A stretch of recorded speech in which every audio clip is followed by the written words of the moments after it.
we're in a race. Yeah. In this factory, this is where the real race happens. Well, I get greeted by the boss. That's Hello. quite a treat. How are you? I always think it's interesting when Formula One teams put these cars right in the entrance, because I think every single day for you and everyone else, it's a reminder of what this is about, isn't it? Exactly. Yeah, this is what we're here for. So when you see it, do you feel excited or do you feel daunted? Excited. I've always been excited about racing cars. The simplicity of, a rule set and a racing driver, and how can you do the fastest single lap in qualifying, and how do you do 310 kilometres in a race quicker than anybody else? It's a machine. How can we create a machine that makes it easy for the driver to do a quick lap? You have arrived at such an exciting place, because if I sort of stand near you and look at that, I'm like, that is super impressive. One of the most beautiful looking entrances to a Formula One team building I've ever seen. But then I look over there and I see the trophy cabinet, which needs more trophies in it. You're at the perfect intersection of all the opportunity and the fact that this team isn't a 15-time championship winning team. Not yet. I like that. So what's the journey then to take it from where it is today to where you want it to be? It's looking at the way we approach the engineering of the race car. It's taking the regulations and it's working out how we're going to create a racing machine that's better than anybody else. And it's having the ambition to have the problem of not having enough space in the trophy cabinet. You've been very much on the engineering side, and that's so important here at this team. But now suddenly when you're the team boss, you've got to marry up engineering with human beings, human performance. How has that been? Throughout the time that I've been leading engineers, that's the key to leading a good team. It's understanding the human being that is the engineer. And now it's working with a wider group of people and the drivers. But it all comes down to car performance. I haven't come across a single person or department in this team that isn't, directly linked to car performance. Right. Every single driver wants to be P1 on the timesheet. Pole, race win. The challenge I want is, which driver's going to win. And then every single department is delivering, whether it's commercial, getting sponsors, whether it's engineers designing wishbones or whatever it is. Every single person, that's the target. How many people are working here? About 1,000. It's a lot, isn't it? People, man. It's a lot of people. You've got the best part of 1,000 people across these buildings, but only 2 people get to drive your car. What is the secret to getting the best from the Formula One drivers? I think it's listening to them. They're in the car. They're feeling what the car's doing. And you have to believe what they say. And then make sure that our sensors, the data that we've got, marries up with what the drivers are seeing. And then you work on the bits that are going to make the car quicker, which might not necessarily be exactly what the driver's thinking about the most. Because at the end of the day, it's all about what the stopwatch says. So it's listening to them, reacting to it, feeding back to them, but then work on the things that make the car quicker. With Fernando, when he got out of the car at the start of the year, his instant feedback, the way he was picking up on certain things, he just spoke in great detail about what he was feeling. Some bits were better, some bits not so. That download of data was just tremendous. Lance is the same. Yeah, his feedback is exactly the same. His passion for this team is amazing. When I talk to him about, we're working on this on the 25 car, he'll say, but Andy, think about medium, long term as well. Yeah, so that's so rare for an F1 driver. Yeah. They want pace today, not tomorrow. Exactly. Wow. Incredible, isn't it? It is actually incredible. So what happens here? Down here is where we're making all the bits. So this is the composite area. So laminating through to the left, autoclaves that you can see, and then the composite parts are trimmed to cut them to the right size, to finish them to the right size. And then the key element of inspection. There's no point putting something on the car unless you've inspected it and checked that it is within tolerance. Can I talk to you about creating a culture?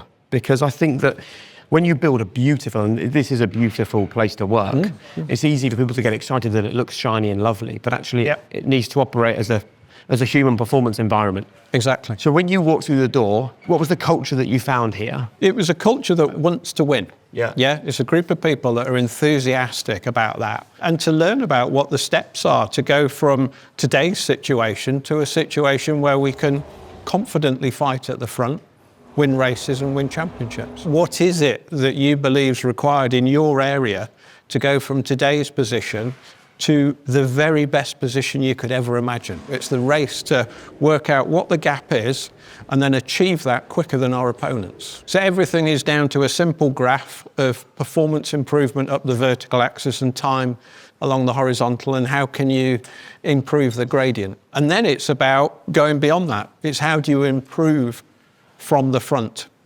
And that's where it gets really difficult. That's where you become a pioneer. You know, this conversation is about greatness, right?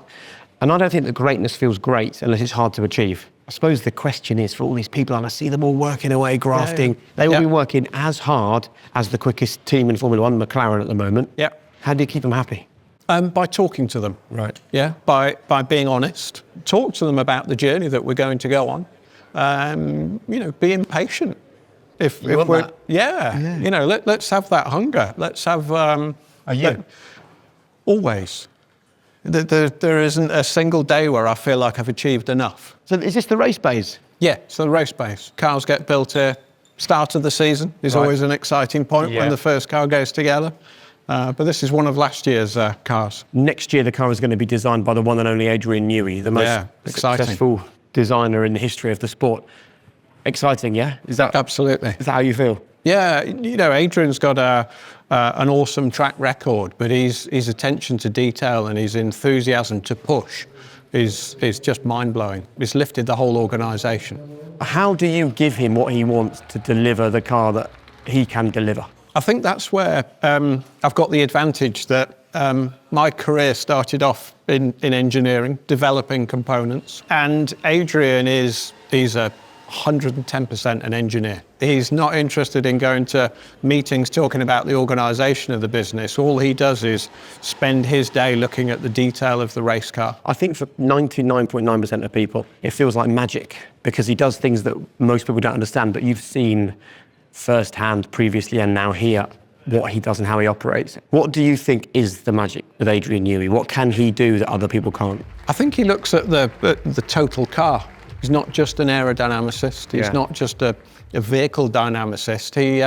He designs the whole car, and he looks at the whole aspect from airflow, which is crucial for performance, but also the serviceability of the car, so that you can do a ride height change quickly in FP1. He's into the fine detail of chasing aero performance, but also understanding the whole aspect of a race weekend and how to get championship points. Now, he makes life very hard for the engineers. Yeah. Right. So some of the mechanical structures, getting the car down to weight, packaging everything in the incredibly tight volume that is left within the race car surfaces by the time Adrian squeezed everything in. What is the secret to kind of keeping everybody happy from your perspective? Honesty, and don't overpromise. Right. And make sure we've got a single focus. The race car. Yeah, it all comes back to the race car. So what are we all going to do for the race car? Set big goals. Yeah, set goals that everybody thinks are impossible, but then make it possible. And that's teamwork. The vision to get to the top and then staying at the top.